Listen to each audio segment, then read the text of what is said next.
जिनकी तनख्वाह 3 लाख से जायद है, उनकी 2 दिन की तनख्वाह की कटौती की जाएगी और अवामी रिलीफ के लिए उसको इस्तेमाल किया जाएगा। तमाम सरकारी महकमों की तनख्वाहों के अलावा अखराजात में 20% की कमी की जा रही है। सरकारी महकमों में गाड़ियों, फर्नीचर, एयर कंडीशनर और दीगर अशिया की खरीदारी पर पाबंदी आयद कर दी इस गई। हवाले से बात करेंगे। अशफाक तोला साहब ने हमें ज्वाइन किया है। सर, बहुत शुक्रिया आपके वक्त का। आज वज़ीर आज़म शहबाज शरीफ की जानिब से जो खिताब किया गया है और उन्होंने कोशिश की कौम को खिताब एतमाद में लेने की, क्या कहेंगे आप? जी बिस्मिल्लाहिर्रहमानिर्रहीम। अव्वल तो मैं ये कहूँगा कि ये तो ऊँट के मुंह में जी रहा है, और ये इकदाम तो कोई ऐसे इकदाम नहीं है जो हालत जंग में किए जाए। ये इकदाम तो वो है जो आप जैसी मईशत को हर दौर में हर वक्त इस किस्म के इकदाम करने चाहिए आपको।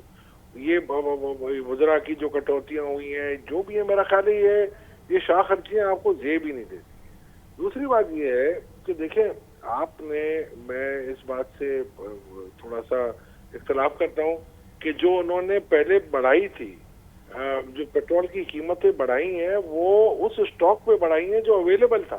तो आपने अगर फर्ज करें 100 रुपए का आपका पेट्रोल था और आपने 10 रुपए किसको कहा था कि जी आप इसका प्रॉफिट ले लें, आपने वही इनको अलाउ कर दिया 140 रुपए में बेचने पे।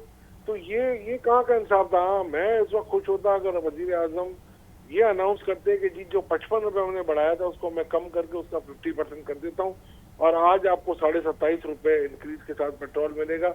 अगली प्राइस जब बढ़ेगी, जब हम देख लेंगे कि क्या करना है उसमें, और वो बिल्कुल आप मार्केट के बेस पे करें। मगर वो जो आपका एक रिक्वायरमेंट, आपका मिनिस्टर आके मीडिया में कहता है कि जी मेरे पास 28-29 दिन के स्टॉक है, तो उस मिनिस्टर को तो पहले पकड़े कि भाई तुमने किस बेस पे बताया था कि मेरे पास इतना स्टॉक पड़ा हुआ, और वो स्टॉक की वैल्यूएशन तो आप कर चुके हैं उसी की प्राइस पे जिस पे आपने मंगाया था उसी पे बेचे। दुनिया में अगर इंक्रीज हुआ है तो 2-3% मामूली सा इंक्रीज हुआ है, हमारी तरह थोड़ी हुआ है कि जी 19-20% आप कर दें। बिल्कुल ठीक। अच्छा अशफाक साहब, ये कहिएगा कि जो मैयर हुकूमत की जानिब से लिए गए हैं आने वाले दिनों के लिए 2 माह का प्लान दिया गया है, आपकी सजेशंस क्या हैं? क्या इसके अंदर ऐड हो सकता है पेट्रोलियम मसनूआत की प्राइसेस में कमी के अलावा? देखिए, एक तो सबसे बड़ी बात यह है कि आपको इनको परमानेंट कर लेंगे पीछे से, ठीक है ना जी। और इसमें कोई बईद नहीं है कि आप हर होटल में अगर आप फंक्शन करते हैं तो 50 लाख 1 करोड़ रुपए का आपका बिल आ जाता है। तो क्या जरूरत है आपको? आपके अपने ऑडिटोरियम है, वहां पर आप कर लें। इसके अलावा काफी और खर्चे आप बचाए जा सकते हैं। जो एक प्रोटोकॉल उसके कॉन्वॉय के साथ 20-20 गाड़ियां चलती हैं, उसको आप आधा कर दें।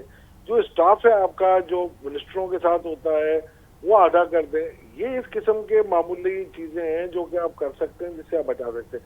तो सबसे बड़ी बात है, इस वक्त आपके पास आपके जो डॉलर रेट है वो बहुत ज्यादा है, आपका रियल रेट 253 रुपए।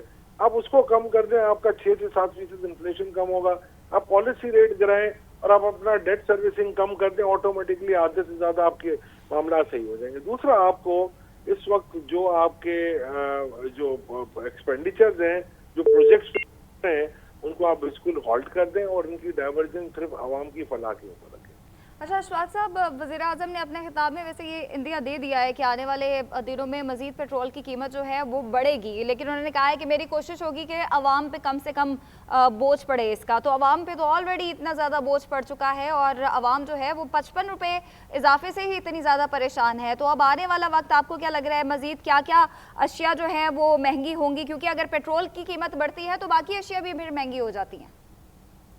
एक्चुअली आप ये जो बात कर रही है ना, एक्चुअली इसमें मसला ये है कि ये जो प्राइस जो आपको नजर आ रही है ना, वो $90 की एस्टिमेशन पे इन्होंने की है। और अगर ये खुदा ना खास्ता 130 पे चली गई तो आपका पेट्रोल 392 रुपए पे हो जाएगा। ये जो हमारी वर्किंग है, अब मुझे नहीं पता कि अल्लाह ना करे ये हो और अल्लाह करे जंग भी सिमट जाए और हम भी खुशी खुशी सब अपने घरों पे रहें, मगर मुझे लग रहा है कि ये इस वक्त बड़े मुश्किल हालात हैं हमारे लिए और हम सबके लिए। बिल्कुल, ये बहुत मुश्किल हालात हैं सबके लिए। अशफाक तोला साहब हमारे साथ मौजूद थे। बहुत शुक्रिया सर आपके वक्त का। नाज़रीन,